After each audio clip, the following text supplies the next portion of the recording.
নীতিরা দরবার শরীফ কর্তৃক আয়োজিত আজকে আমার পরম শ্রদ্ধাভাজন দাদাজান হুজুর, যিনি এই নীতিরা দরবার শরীফের প্রতিষ্ঠাতা ছিলেন, শাহ সুফি হযরত সিরাজুল হক নুরি রাহিমাহুল্লাহ, তিনি এ দরবারে প্রতিষ্ঠিত পীর এবং মুর্শিদ ছিলেন, ওলিয়ে কামেল ছিলেন। আজকে আমার সেই পরম শ্রদ্ধাভাজন দাদাজান হুজুরের পবিত্র ওফাত দিবস। এই ওফাত দিবস উপলক্ষে আমরা আজকে সবাইকে নিয়ে এ দরবারে হাজির হয়েছি, সমবেত হয়েছি। এই পবিত্র দিনে, এই তাৎপর্যপূর্ণ গুরুত্বপূর্ণ দিনে মহান আল্লাহ পাককে স্মরণ করার উদ্দেশ্যে বলি আলহামদুলিল্লাহ। হযরত দাদাজান হুজুর, তিনি সুরেশ্বর দরবার শরীফের কুতুবুল ইরশাদ হযরত মাওলানা জান শরীফ শাহ সুরেশ্বরী কেবলা কাবা রাহিমাহুল্লাহ একান্ত ভক্ত সহচর ছিলেন এবং খলিফা ছিলেন, প্রতিনিধি ছিলেন। হযরত মাওলানা জান শরীফ শাহ সুরেশ্বরী রাহিমাহুল্লাহ দাদাজান হুজুর সিরাজুল হক নুরিকে খেলাফত দান করে বাংলাদেশের বিভিন্ন অঞ্চলে গিয়ে ইসলামের দাওয়াত দেওয়ার জন্য, তরিকত তাসাউফের দাওয়াত দেওয়ার জন্য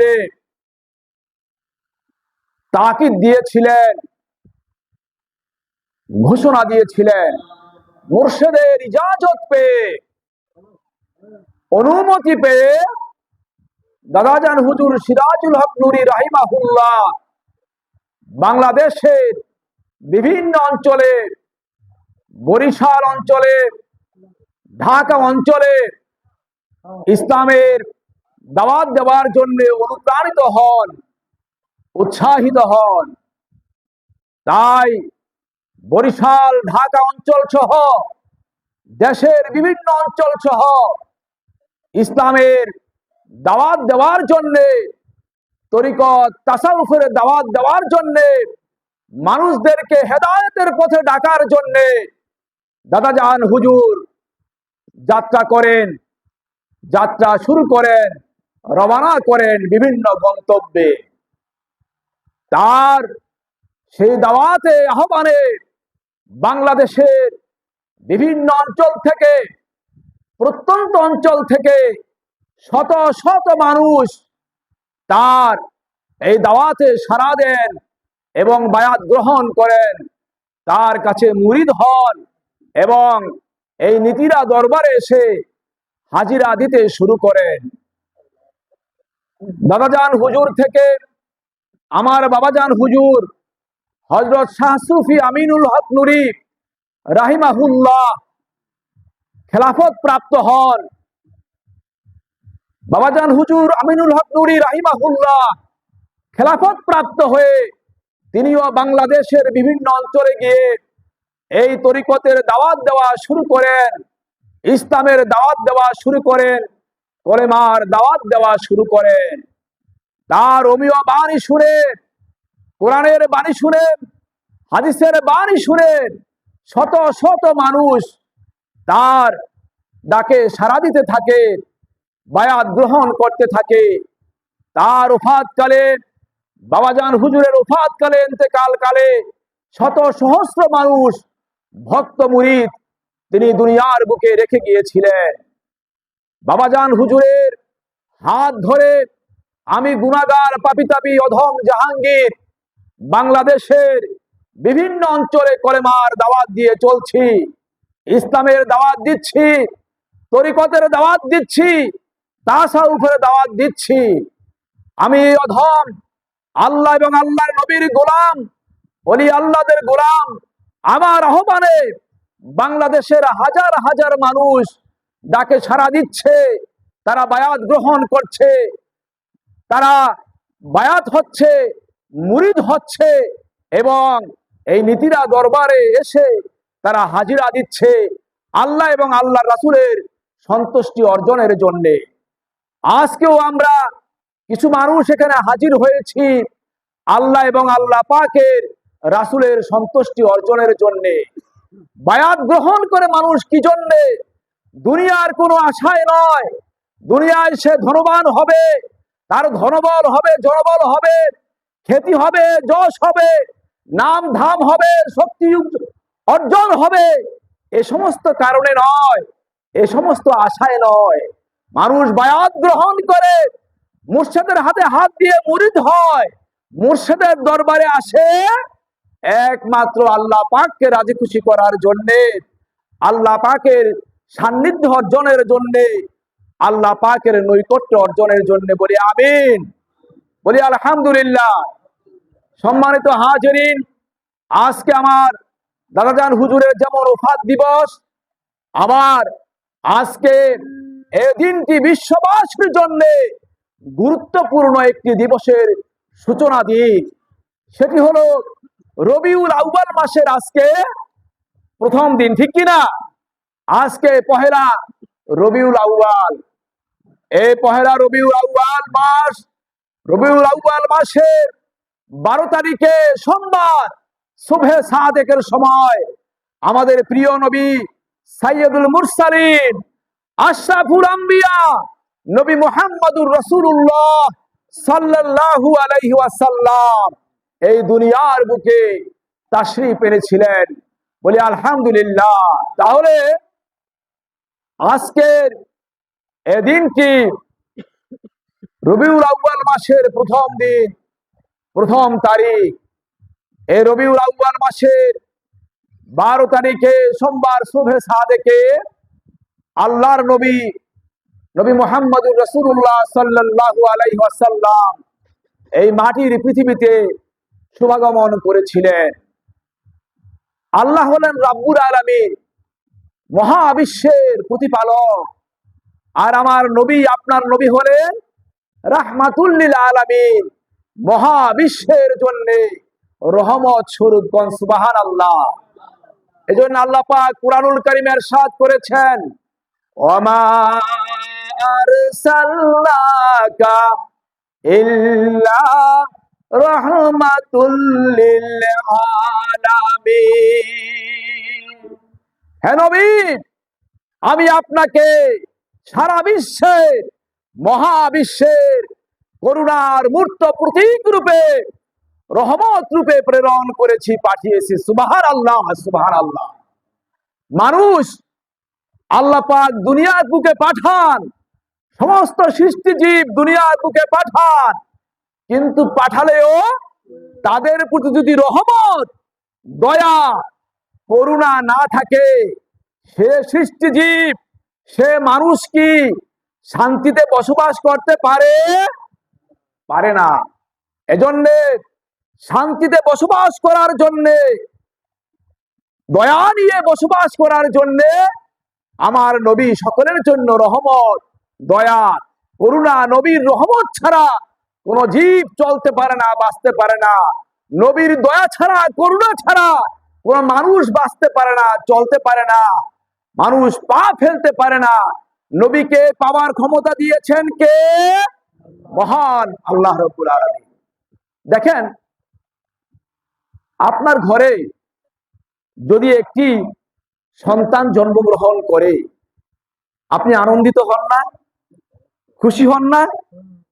আনন্দে খুশিতে আত্মহারা হয়ে যান, বলেন যে আলহামদুলিল্লাহ, আমার ঘরে একটি সুসন্তান দিয়েছেন আল্লাহ পাক। আনন্দে নিজেকে ভুলে যান, এত আনন্দিত হন, এত খুশি হন। কিন্তু এক শ্রেণীর মানুষ রয়েছে আমাদের দেশে, যেই নবীকে সৃষ্টি না করলে আল্লাহ পাক আসমান সৃষ্টি করতেন না, জমিন সৃষ্টি করতেন না, কুল কায়নাত সৃষ্টি করতেন না, কোনো কিছুই সৃষ্টি করতেন না। আপনার ঘরে ওই নবজাতক শিশুর জন্ম হতো না, সে দুনিয়ার বুকে আসতে পারতো না। কার উছিলায় এসেছেন? কার উছিলায় এই মহাবিশ্ব সৃষ্টি হয়েছে, কুল কায়নাত সৃষ্টি হয়েছে? আমার নবী, আপনার নবী, নবী মুহাম্মদুর রাসূলুল্লাহ সাল্লাল্লাহু আলাইহি ওয়াসাল্লামের উছিলায় সব সৃষ্টি হয়েছে। ওই নতুন শিশু সৃষ্টি হয়েছে, আপনার ঘরে জন্মগ্রহণ করেছে, যার জন্ম দেখে আপনি খুশিতে আত্মহারা। এই নতুন শিশুকে দেখে আপনি খুশিতে আত্মহারা, যার উছিলায়, যার জন্মের উছিলায় এই নতুন শিশু পেলেন, আপনার জীবন পেলেন, মহাবিশ্ব পেলেন। কুল কায়নাত হলো তার জন্মর উছিলায়, তার দুনিয়াতে শুভাগমনের উছিলায়।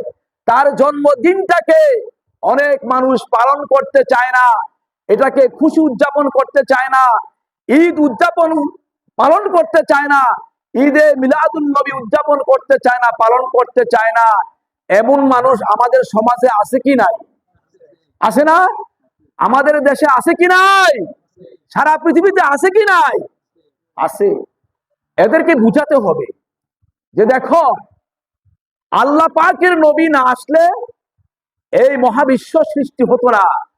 হাদিস শরীফে এসেছে, আল্লাহ বলেছেন, লাউলাকা লামা খালাকতুল আফলাক। হে নবী মুহাম্মদ সাল্লাল্লাহু আলাইহি ওয়াসাল্লাম, আমি যদি আপনাকে সৃজন না করতাম তাহলে কোন সৃষ্টি আমি সৃজন করতাম না। তাহলে নবী সাল্লাল্লাহু আলাইহি ওয়াসাল্লাম সৃজিত হয়েছেন বলে তার এই সৃজনের উছিলায় আমরা এই মানব জীবন পেয়েছি। আল্লাহ পাক এই মহাবিশ্ব সৃষ্টি করেছে। আল্লাহ যদি আল্লাহর নবীকে সৃষ্টি না করতেন তাহলে আল্লাহ পাকের পরিচয়ও আল্লাহ পাক নিজে প্রকাশ করতেন না। কোন সুবহানাল্লাহ, সুবহানাল্লাহ। তাহলে আমাদের নবীজির এই জন্মের উছিলায়, এই ধরনের বুকে আসার উছিলায় আমরা মহান আল্লাহ পাকের পরিচয় পেয়েছি, কোরআন পেয়েছি, কলেমা পেয়েছি, নামাজ পেয়েছি, রোজা পেয়েছি, হক পেয়েছি, বাতিল পেয়েছি, সব কিছু পেয়েছি। সেই নবীর জন্মদিনে, সেই নবীর ঈদে মিলাদুন নবীর দিনে আমরা কি ঈদ পালন করব না? খুশি উদযাপন করব না? আনন্দ উদযাপন করব না? বিবেক কি বলে? বিবেক বলে অবশ্যই আমরা নবীর জন্মদিনে আনন্দ উৎসব করব। আনন্দ উৎসব করব কেমনে? তালি বাজাইয়া, আতশবাজি ফুটাইয়া, হই হল্লা করে না। মুমিন আনন্দ করে আল্লাহর শুকর আদায় করে। কার শুকর আদায় করে? আল্লাহ পাকের শুকর আদায় করে, আনন্দ উৎসব করে, নফল নামাজ পড়ে, নফল রোজা রেখে, মিলাদ পড়ে, নবীজির প্রতি দরুদ এবং সালাম জানিয়ে, জিকির আজকার করে, কোরআন তিলাওয়াত করে, হে আল্লাহ, আজকে আপনার প্রিয় নবী, বিশ্ব নবী, আকায়ে নামদার তাজেদারে মদিনা নবী মুহাম্মদুর রাসূলুল্লাহ সাল্লাল্লাহু আলাইহি ওয়াসাল্লাম এই দুনিয়ার বুকে তাশরিফ এনেছেন। এজন্য আপনার কাছে আমরা শুকর আদায় করি। মুমিন আল্লাহর দরবারে শুকর আদায় করে আনন্দ পায়। কি পায়? আনন্দ পায়, আত্মায় শান্তি পায়। বলি আলহামদুলিল্লাহ। তাহলে আমরা যে নবীর জন্মদিনে, ঈদে মিলাদুন নবীর দিনে আনন্দ করব, এটা কি খামখেয়ালি ভাবে? না, আল্লাহ বলেছেন, আল্লাহ কোরআনে বলেছেন। কিভাবে বলেছেন? কোরআন শরীফের সূরা ইউনূসের 58 নম্বর আয়াতে কারিমে আল্লাহ পাক ইরশাদ করেছেন, কুল বিফাদলিল্লাহি ওয়া বিরহমাতিহি ফালিয়াফরাহু হুয়া খায়রুম মিম্মা ইয়াজমাউন। বলুন হে নবী, মানব মণ্ডলীকে বলে দেন, তারা যেহেতু আল্লাহর পক্ষ থেকে ফজল লাভ করেছে, করুণা পেয়েছে, রহমত পেয়েছে, দয়া পেয়েছে, তাই যেন তারা আনন্দ করে, ঈদ উৎসব করে, খুশি যাপন করে। ফজল হলো আল্লাহর পক্ষ থেকে কোরআন, আর রহমত করুণা হলো আল্লাহর পক্ষ থেকে আমাদের প্রিয় নবী হযরত মুহাম্মদ সাল্লাল্লাহু আলাইহি ওয়াসাল্লাম। আল্লাহ পাক আর একটু এগিয়ে বলেন, আর মানুষেরা যা কিছু পেয়েছে, যা কিছু পায়, স্বর্ণের খনি পায়, রৌপ্যের খনি পায়, তামার খনি পায়, হীরার খনি পায়, তেলের খনি পায়, অনেক কিছুর খনি পায়। সব কিছুর পাওয়া থেকে, সব অর্জন থেকে, সব অ্যাচিভ থেকে আল্লাহর নবীকে যে পেয়েছে, এটা হলো মানব জাতির জন্য সবচেয়ে বড় অর্জন, বড় অ্যাচিভমেন্ট। সুবহানাল্লাহ।